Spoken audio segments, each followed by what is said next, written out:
Hey everybody, just a quick video today to talk about the use of dynamics in music. If you're not familiar with dynamics, dynamics refers to basically the loudness or the softness of the parts of a song. And it's a tool that a lot of artists can use to increase the impact or set a mood or a tone for a song. So for example, if you wanted to set like a lighter mood or a softer mood to a song, you might play a little lighter, you might not use harsh distortion, you might keep the overall tone and part of the song very quiet. On the other side, if you wanted to make a song very aggressive and harsh, you might increase the loudness, you might just go full out, you might have harsh distortion. All of these things kind of affect the dynamics of the song.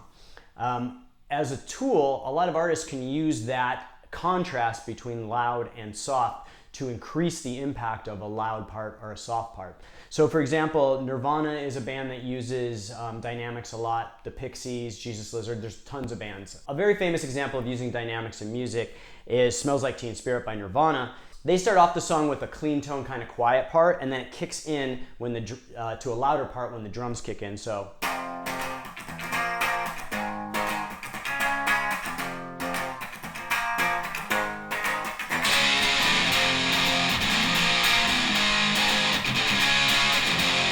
So you can kind of see the quiet part is very kind of subdued, and then when that loud part kicks in, that distortion kicks in, the rest of the band kicks in, it gets very loud. So it almost increases the intensity of that loud part. It makes the listener perceive that the loud part is louder, more aggressive than it might be if you were just all flat out.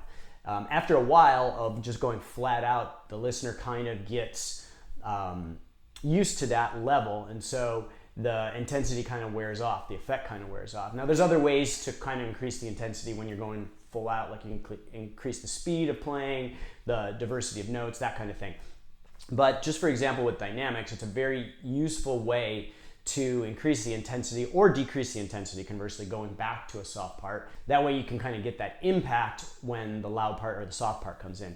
So then if we continue with Teen Spirit, after that loud part and the verse kind of kicks in, it gets to a really kind of quiet part again. So it goes to that part, and then it kind of picks up intensity with going back and forth. And then eventually kicks back in with the distorted part. So by the time that chorus kicks in, you've got this kind of mellow part again, which kind of quiets things down and slows things down. The listener gets used to the quiet. Then the chorus kicks in, the listener gets hit with this loud wall of sound, and really increases the impact of that loudness. And so another way to use dynamics is to actually use like a buildup of loudness, which increases the tension of the song. So for example, like in Smells Like Teen Spirit, it kind of starts with, and then the bass is playing, and then it kind of goes back and forth as it starts building up. And then it kind of builds up to the chorus. Another way to use the dynamics is to do like a very tension building build up, maybe starting with palm muting, building to like full open chords. So you could do something like,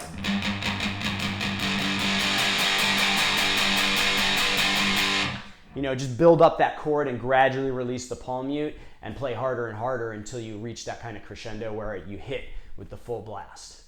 So dynamics is really just another cool tool that you can use in your playing and songwriting to increase the impact of your music.